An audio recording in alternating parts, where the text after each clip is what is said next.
On my 18th birthday, my parents threw a surprise party, bought my brother a brand new phone, and handed me a card that said, "Be more like him." So I walked out, rebuilt my own life, and exposed their lies to everyone they knew. I'm 18 now, and if I told you that my family forgot my birthday, that would actually be kinder than what they really did. See, forgetting hurts. But what they did that felt intentional, like a punchline to a joke I didn't know I was in. Let me back up. I grew up in a small town where everyone knows your name and probably the color of your bed sheets. My family was the picture-perfect suburban unit. Mom, dad, two sons, picket fence, backyard, BBQs. You know the type. My brother Tyler is 2 years younger than me. But if you ever met us together, you'd think he was the golden child and I was some weird, distant cousin they reluctantly let sleep on the couch. Tyler was the loud one. Charming, athletic, always knew how to work a room. I was more background noise, quiet, observant, the kind of kid who finishes their homework early just so no one gets mad. Mom and Dad never said they had a favorite, but you didn't need to say it when everything else screamed it. Tyler got hugs when he came home late. I got lectures if I didn't text within 10 minutes. He crashed the family car at 16 and got a newer one 6 months later. I asked for a used laptop for school and got a printed out list of jobs hiring teens. I always try not to let it get to me, I tell myself. Maybe they think I'm more independent. Maybe they're harder on me because they expect more. You know those little lies you feed yourself to make a bitter pill easier to swallow. But my 18th birthday, that's when the mask cracked. It was a Thursday. I remember because I had a math test that morning and I bombed it. Totally tanked. I was already feeling low when I walked into the house after school. I figured maybe there'd be a small dinner or even just my favorite takeout something. I wasn't asking for fireworks or a parade, just a little nod that I mattered. Instead, I walked into a living room full of balloons and streamers, blues and silvers, happy birthday across the wall. My heart actually jumped for a second. I thought, oh, they did remember. And then Tyler walked in behind me, grinning ear to ear. "What do you think?" he said, eyes twinkling. Surprise. That's when I noticed the banner didn't say Happy 18th. It just said Happy Birthday. And Tyler, his birthday's 3 weeks away.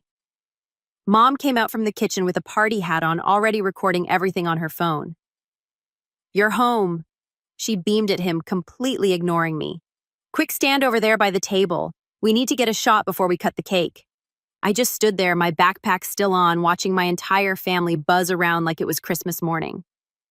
My dad gave Tyler a box wrapped with an actual bow, and Tyler tore into it like a kid. It was a brand new phone, the latest one. I still had a cracked secondhand model with a battery that lasted maybe 4 hours on a good day. I cleared my throat. Isn't today my birthday?" Everyone froze just for a beat. Then Mom turned to me, forced a laugh, and said, "Oh, right. We didn't forget you, sweetheart. Here." She handed me a folded card and pointed at the kitchen counter where a small cake sat. Half-eaten, no candles, no name, just a slice missing in the corner, kind of mush, like someone had used it to prop open a drawer. The card read, "Be more like him." That was it. No joke, no love, not even a happy birthday. And then they laughed. It wasn't cruel at first, more like nervous laughter, like they thought it was all just a funny joke. And I was supposed to laugh too. But no one said, "Just kidding." No one offered a second card or an actual gift. Just Tyler holding his new phone, looking slightly uncomfortable before he looked away. I didn't say anything. I didn't cry. I just nodded, placed the card on the counter, and walked upstairs. That night, I packed a backpack, a hoodie, 2 shirts, jeans, socks, my phone charger, and the emergency $40 I had stashed in a shoebox under my bed. I waited until the house was quiet. Then I walked 4 blocks to the bus stop under the amber glow of a flickering streetlight and got on the last Greyhound heading into the city. I didn't know what I was going to do. I just knew I couldn't stay. A week later, my mom left a voicemail. Her voice was shaky. She was crying. "Liam, please come home." We didn't know. We didn't think. Just, "Please come back. Your dad's been driving around everywhere looking for you. Just please." I didn't pick up because for the first time in my life, I felt free. But that's just the beginning. What they did next made everything worse, way worse, because instead of trying to make it right, They turned it into a performance for their friends, for social media, for the family. Suddenly, I was the troubled kid who ran away from home because he couldn't handle discipline. And when I found out what Tyler said behind my back, that's when I stopped second-guessing myself. That's when I started planning what came next. The voicemail stayed in my inbox for 3 days before I even listened to the whole thing. I kept hovering my thumb over the play button, hearing those first few seconds of Mom's voice cracking, then backing out again. It wasn't that I didn't want to know what she had to say. It was that I already knew. It would be guilt-wrapped in performative love, the kind you trot out for neighbors and nosy relatives, the kind that looks good on Facebook but doesn't hug you when you get home. I was crashing in a rundown youth hostel in the city. $50 a week if you didn't mind sharing a room with 2 guys who sold knockoff sunglasses during the day and played war-themed board games all night. I kept to myself, sleeping with my backpack under my head and the emergency cash zipped inside my sock. Every morning I walked the streets like I belonged there. No plan, no backup, but I had this weird sense of calm, like I'd finally stopped running on a treadmill someone else was controlling. But I was still hurt, not just from the birthday. That was just the flashpoint. It was everything. Why can't you be more like Tyler? Every time I had to earn things twice as hard just to be noticed. Every dinner where they asked Tyler about football practice and barely acknowledged my honor roll certificate. It was like I'd been auditioning for a role I never got cast in. I didn't plan to go back. But life, as usual, had other plans. It started with my Aunt Denise. She was my mom's older sister, loud and unfiltered in the best possible way. She found out I'd left when Mom finally called her in a panic, probably hoping Denise would help do damage control. Instead, Denise called me, tracked down my number from an old Christmas group chat and left a blunt. "Call me Liam now." So I did. "Are you safe?" she asked. No, warm up." "Yeah," I replied, trying to sound steadier than I felt. "I'm okay. You're 18 now," she said, like she was reminding herself. "They can't force you home, but that doesn't mean they won't try to make you the villain." I stayed silent. "I know what happened," she added. "Your mom told me some sanitized version, but I'm not stupid. I've seen how they treat you. I've always seen it. I just figured you'd outgrow it or they grow up. Guess that didn't happen." That was the first time an adult had ever validated my experience out loud. It hit me like a brick. I actually had to sit down on a curb, my throat tight. "I don't have much," Denise said. "But if you ever need a place, really need a place, you call me." Okay. I thanked her, hung up, and sat there watching the city brief. Cars honking, people walking fast with coffees and deadlines, a guy shouting about a lost dog near the corner. I should have felt lonely, but instead I felt like I'd finally found the first flicker of something solid. A week passed, then 2. Then I made a mistake. I checked Tyler's Instagram. He posted photos from his birthday party, the one with the balloons and cake and phone. Except in the photos, he cropped me out. Literally, there was one picture where I remembered standing right next to him. My shoulder should have been visible at least, but he'd filtered and framed it so carefully it looked like I hadn't even been there, as if I never existed in that moment. The caption read, "Best birthday ever. So lucky to have the most supportive family. Wouldn't be who I am without them." That stung. But what shattered me was the comment section. "Mom, you deserve everything, sweetie. Your heart is pure gold." Dad proud doesn't even begin to cover it. Family friend, Karen, handsome and humble, unlike some people. The some people wasn't subtle. Karen was the kind of person who called kids like me too sensitive. When we spoke up, she once told me depression was a choice. I almost replied. I almost typed out a bitter paragraph explaining how that party was mine, that I turned 18 that day, that they gave me a used cake and a card that basically told me to erase who I was. But I didn't. I just stared at that comment section for a long time, heart pounding like it wanted to claw its way out of my chest. Then I threw my phone onto the mattress and let it ring when Mom called again later that night. The turning point wasn't dramatic. No huge argument, no screaming match. It was subtle quiet, like a splinter finally working its way to the surface. It happened when I got an email from my high school guidance counselor. "Hi, Liam. I hope you're doing well. I just wanted to check in because your parents asked me to remove you from the early college admission list and delay your applications until next semester. They said you were taking time off to get your head on straight. Is that true? Let me know. I can help if you need support. My blood ran cold. I hadn't said anything about taking time off. I was applying for early decision. I had my essays saved in Google Docs half ready. The city library gave free internet, and I'd been planning to use it over the weekend to submit everything. They were sabotaging my future. That's when I realized it wasn't just about a birthday or being overlooked. They didn't just not care about me. They were actively working against me. And for what? Because I left. Because I finally said enough. I called the counselor immediately and told her the truth that I'd left home, but not because I was unstable, because my home was. I didn't go into the whole birthday story, but I said enough. I asked her not to accept any requests about my file unless they came from me directly. She agreed, her voice sympathetic, then emailed to confirm she'd restored my applications and locked my profile from outside edits. I hung up, shaking, furious but strangely calm, like the moment before a storm when the sky goes still. I was done playing nice. But what came next, that was the real betrayal. Denise called me a few days later, whispering like she didn't want someone to hear. I just left your parents' house, she said. They invited me over for dinner to patch things up, but Liam, it wasn't about you. I blinked, sitting up in bed. What do you mean? They wanted me to take Tyler in for a few weeks, she said. Said they needed space, that things were too tense at home with you gone, and Tyler was struggling emotionally. I laughed, thinking she was joking, but she wasn't. They said he's been acting out because he misses you, Denise continued. But then your mom pulled me aside and said, and I quote, "We need Liam to see that running away doesn't get him attention. We're trying reverse psychology.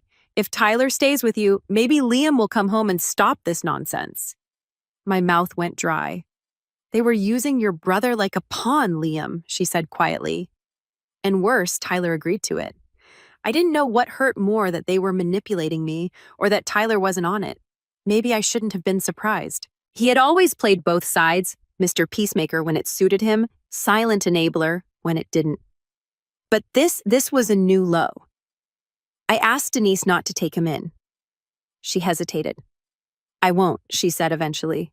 But Liam, they're not going to stop. They're calling relatives, painting this narrative where you're the troubled runaway. They've got people believing you're on drugs or got someone pregnant or that you're just rebelling. It's all a lie, but they're building it brick by brick. I thanked her again. Then I ended the call. And that night, something inside me shifted. I opened my laptop at the public library and started writing. Not a rant, not a diary entry, a plan. See, they thought I was gone and forgotten. They thought I was alone, drifting, desperate to come crawling back. But what they didn't know, I was finally seeing them clearly. Every mask, every lie. And this time I wasn't going to walk away. Not quietly, not again. After that call with Denise, everything felt different. The fog that had been hanging over me since the night I left had finally lifted. I wasn't floating anymore. I was falling with purpose. But first, I had to survive.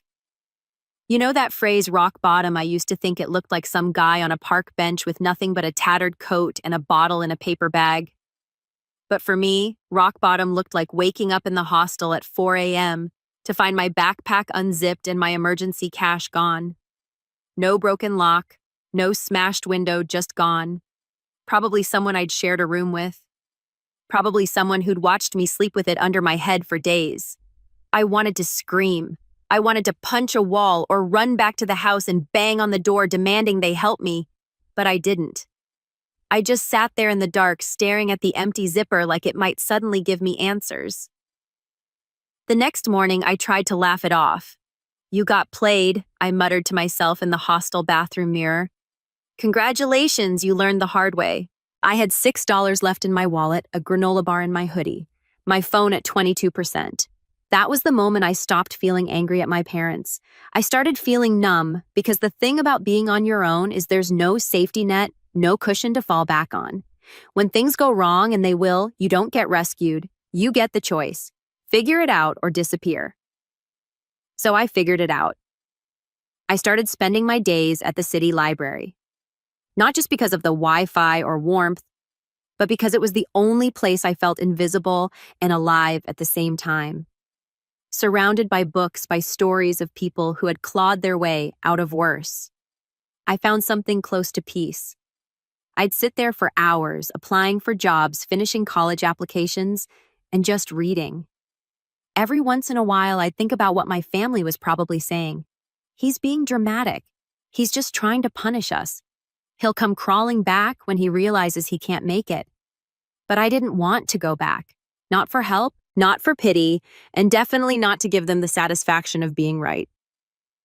One afternoon, while aimlessly browsing job listings, I overheard a conversation behind me. Two guys were talking about how their usual delivery runner bailed. One of them looked over at me, probably because I'd been sitting at that same table for a week straight, and said, "Hey, you know how to ride a bike?" I blinked. "Oh yeah, want to make $30?" That's how I started working for a tiny sandwich shop 4 blocks from the library. It wasn't glamorous. They didn't even give me a bike, just a dented old one I could borrow if I agreed to fix the tires myself. I did. I patched the inner tube with duct tape and prayer and started doing deliveries around the city. Cash tips only. The first day I made $42 more than I'd ever made doing chores in that house. I ate a real meal that night. Cheap ramen and apple, and one of those chocolate bars that cost more than it should, but made me feel human again. Over the next few weeks, I built a routine: wake up early, shower at the gym. The sandwich shop owner slipped me a free membership after I covered 3 double shifts. Deliver sandwiches from 10 a.m. to 4 p.m., work on college stuff in the evenings at the library, then crash at the hostel. It was small, fragile, but it was mine. I started keeping a small notebook where I wrote down goals, quotes I overheard, weird dreams, even just random thoughts. One day I wrote, "You are not invisible. You are just growing in the dark." That line stuck with me. By mid-November, I had enough saved to move out of the hostel. Denise helped me find a room for rent in a quiet neighborhood near the edge of the city. An old woman renting out her basement for cheap in exchange for some basic chores. It was cold, drafty, and smelled like mothballs. But I had a key, a place that locked a space of my own. Denise even gave me a secondhand laptop. Nothing fancy, but enough to write essays and check email without living at the library. She didn't ask for anything in return. The first time I brought her groceries just to say thanks, she looked at me like I'd handed her gold. "You've always been a good kid," she said softly. "They just didn't know how to see it." I almost broke down crying in her driveway. The week before Christmas, I got my first college acceptance. It wasn't my dream school, but it was mine, full ride. They offered me a spot in their spring semester if I could prove financial independence. I called the admissions office, explained my situation, and sent them everything. Letters, old bank statements, even a note from Denise. 2 days later, they called back and said, "Welcome." I got off the phone and sat in the middle of the floor staring at the email with my name on it. That night, I bought a small cupcake from the bakery down the street, lit a candle, sang myself a quiet congratulations. I still didn't tell my parents. Not yet. They were still posting family selfies online. Thanksgiving dinner with Tyler at the head of the table. Mom's caption, "Grateful for the son who stayed." My name didn't come up. No mention, like I'd been erased. But that was fine because I wasn't gone, I was building, and little by little I was becoming someone they couldn't touch anymore.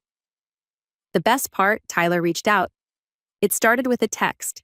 "Tyler, hey, you good?" I stared at it for a long time. I didn't know what to say. I wasn't angry anymore. I was just exhausted. But something told me not to ignore him, so I replied, "Me doing all right. You?" He waited a full day before answering. "Tyler, things are weird here. They talk about you like you're some kind of ghost. Mom cried last week because she saw your toothbrush still in the bathroom. That hit me harder than I expected. Not because I missed them, but because they were only mourning the idea of me, not the person they pushed away." "Tyler, I didn't know they were going to use me like that. I thought they actually wanted to help you come back." I'm sorry I didn't reply right away. What could I even say? That sorry didn't undo 18 years of being second best. That I wished he'd stood up for me when it mattered. That I hated how easily he could slide into the role of victim and hero depending on the room.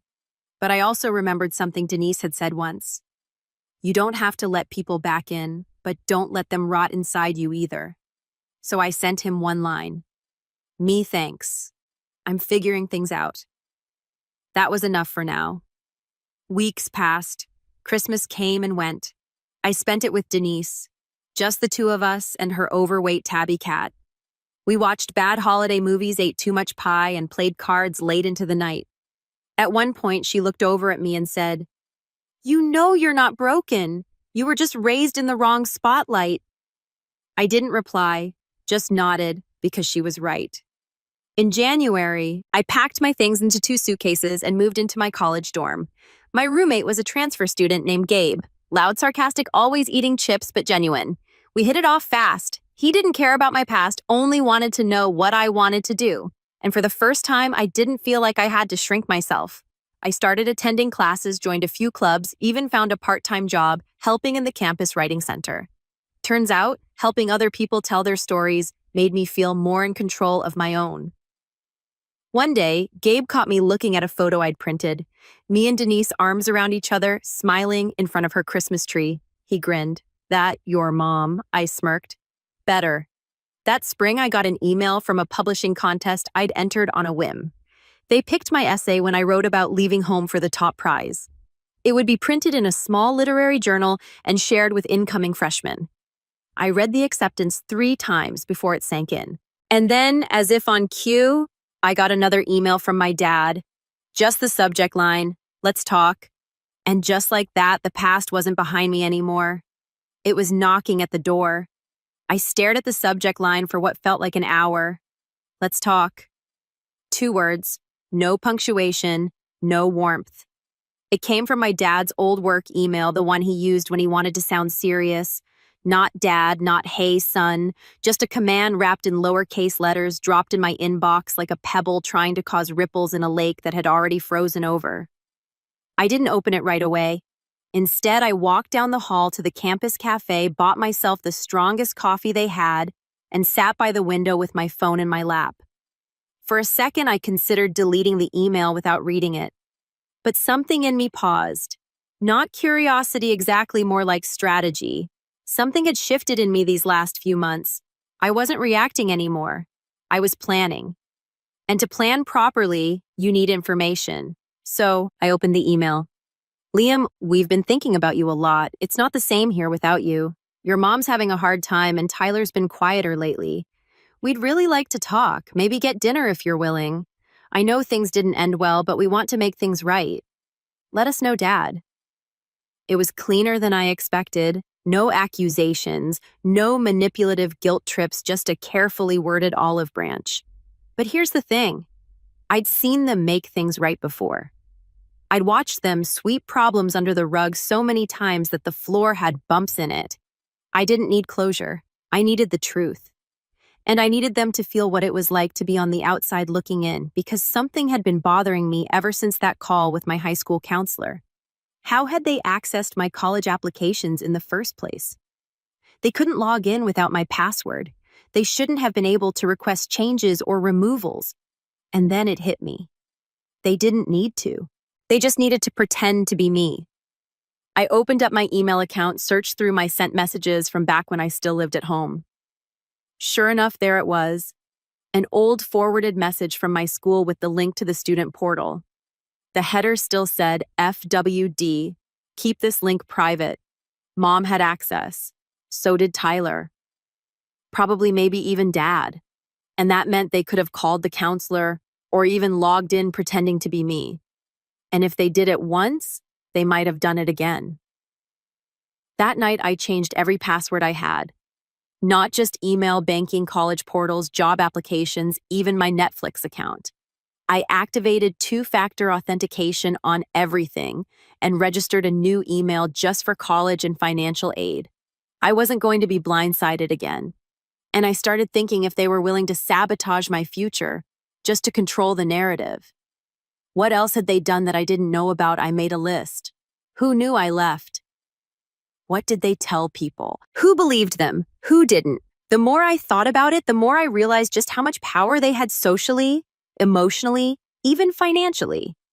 Because I'd never declared myself financially independent legally, they still could have access to certain records, FSA medical records. And if I didn't separate myself properly, they could keep interfering. So I went to the financial aid office and asked what I needed to do to declare myself an independent student. It wasn't easy. I had to prove estrangement show that I paid my own bills and submit letters from third parties. Denise helped, so did my old counselor. They both wrote letters explaining the situation, backing up my story without over-dramatizing it. It took 3 weeks, but I was finally approved. And with that, they lost their grip. Now they couldn't see my grades, couldn't adjust my status, couldn't pull strings behind the scenes anymore. I was untouchable. But I didn't want revenge just for me. I wanted to expose what they'd done to make sure everyone they had lied to saw the truth, and the opportunity came from the last place I expected. Tyler. He texted me again. Short message. Tyler, they're planning something. I raised an eyebrow and replied, Me. Something like what? His answer came a minute later. Tyler, they're throwing a big party for Dad's 50th. Inviting everyone, relatives, neighbors, even your old teachers. I blinked. That didn't sound sinister on its own until the next message came through. Tyler, they're going to make a speech about how they forgave you even though you broke the family. They want people to think they took the high road. They're rehearsing it with me. I stared at my phone, heart thudding, not in fear, but in anticipation. This was it. This was the moment I could flip the narrative. I called Tyler. Why are you telling me this? I asked. Last I heard you were fine playing both sides. He sighed. I was. I didn't get it before. But watching them script this speech like it's some redemption movie, like you were just a phase they overcame, that felt gross. Did you say anything I tried? They shut me down. Said I don't understand family loyalty. I laughed bitterly. Of course they did. We were both quiet for a beat. I don't expect you to forgive me, he said. I just thought you should know. Do what you want with it. And just like that, he gave me the key. I spent the next 2 weeks planning. First, I reached out to Antonice, told her everything. She was furious, not just at the manipulation, but at the performance of it all. They're rewriting the script, she said, but you still hold the pen, so we made a plan. Denise was still invited to the party. So were a few other extended relatives who had quietly reached out to me in support over the last few months. People I hadn't replied to at the time, but who I now realized could be allies. I drafted a letter, not a rant, not a list of complaints, just the truth. What really happened. The birthday, the voicemail, the sabotage. I included screenshots of emails and texts, dates, even a snippet of the voicemail cropped so it didn't sound cruel, just revealing enough to be real. I titled it, What They Don't Want You to Know About Why I Left. I printed it on nice paper, clean font, signed my name at the bottom. Denise agreed to hand out the letters discreetly at the party to people she trusted. She even planned to place a few near the entrance table where people would be picking up their name tags and seating assignments. Just casual enough to blend in, just bold enough to get noticed. I didn't want a spectacle. I wanted exposure. And then the cherry on top, I recorded a short video, just 2 minutes. Me sitting calmly in my dorm room, not angry, not broken, just me. I said, Hi, if you're watching this, you probably know me as the kid who left. Maybe you've heard I was unstable or selfish or going through something dramatic. The truth is simpler. I left because I was treated like I didn't matter. I didn't leave to punish anyone. I left to save myself. I'm doing okay now, better than okay. I'm safe in school and finally living life on my terms. I don't want pity. I don't want drama. I just want the truth out there, because for a long time they spoke for me. Now I'm speaking for myself. Thank you for listening. I uploaded it privately to YouTube unlisted. Denise printed QR codes and tucked one into each letter. Let people read. Let them see. The day of the party came. I didn't go. I spent the afternoon at the student union with Gabe, eating greasy pizza and playing cards. I didn't need to be there. My presence wasn't required. But my truth, that would show up without me. At 9:42 p.m., I got the first message. Cousin Jake. Holy crap, Liam, I had no idea. Just watch your video, I'm sorry. I always thought they were just strict, that birthday story, man. That broke me. Then came another Mr. Randall, old English teacher. I owe you an apology. I believe the version they told me, but I see now how much they distorted the story. You deserved better. And then from Tyler. Tyler, you did it. 2 words, but I knew what he meant. The speech never happened. Denise told me later that once the letters started circulating, people began talking quietly at first, then more boldly.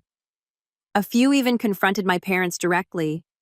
My mom cried, my dad got angry. They blamed Denise, accused her of conspiring, but the damage was done. The truth was out. And the story they tried to script it had been torn up and rewritten by me. In the hours after the party, my phone buzzed so much I thought the vibration would burn a hole through my desk.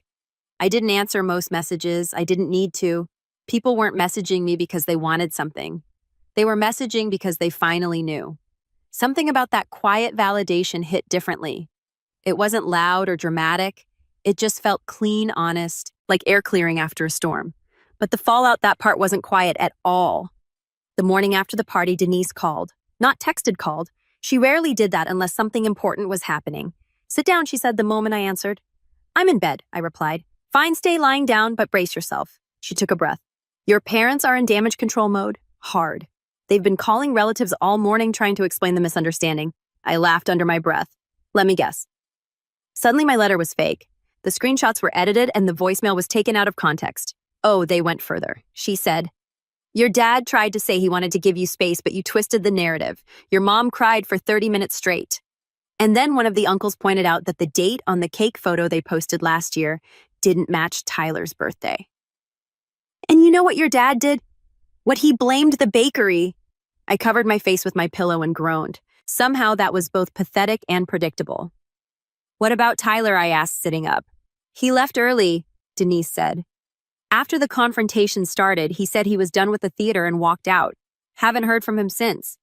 That surprised me, the quiet kind of surprise that doesn't hit all at once but in slow pulses. What now? I asked. That's up to you, she said.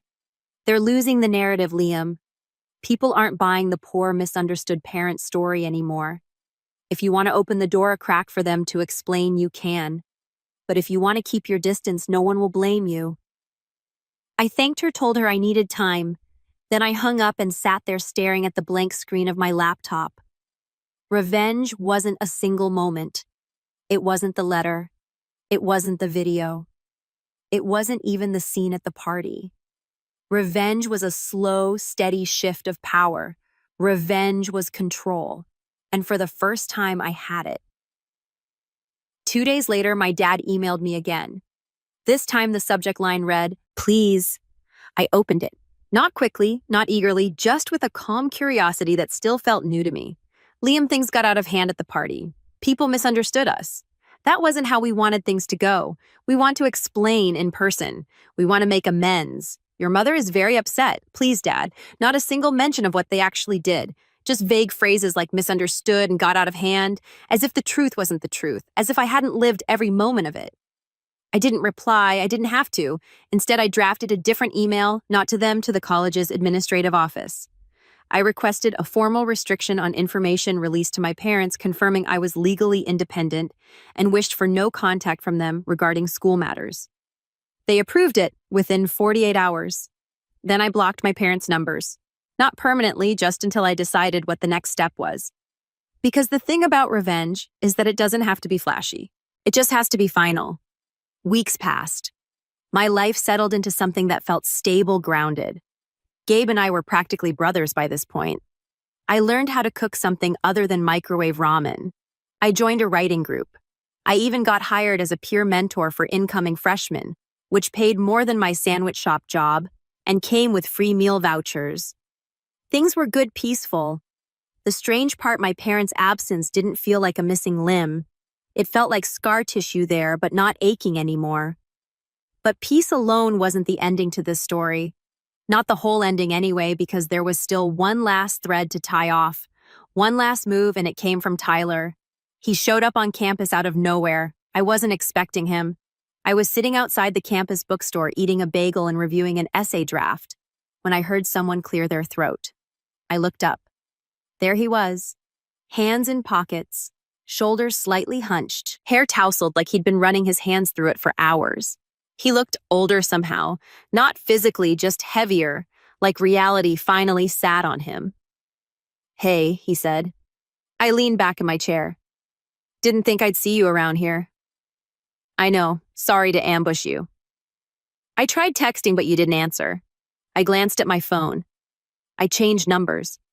"Oh," he nodded, then looked at the ground. "Makes sense." We stood there in silence for a moment, the kind that sits between two people who grew up in the same house but never really knew each other. Finally, he said I wanted to talk face to face about the party, about everything. I gestured for him to sit. He did. He took a deep breath. "You were right," he said quietly, "about the favoritism, about the double standards. I didn't see it. Well, I saw it, but I didn't want to. It benefited me. And when something benefits you, it's easy to pretend it isn't happening." His honesty startled me. I didn't interrupt. "After you left," he continued, "they freaked out. Not because they missed you, at least not in the way they said. They panicked because the family image cracked. They cared more about what people thought than where you were. And I let them use me to patch the image." He swallowed. "That's on me."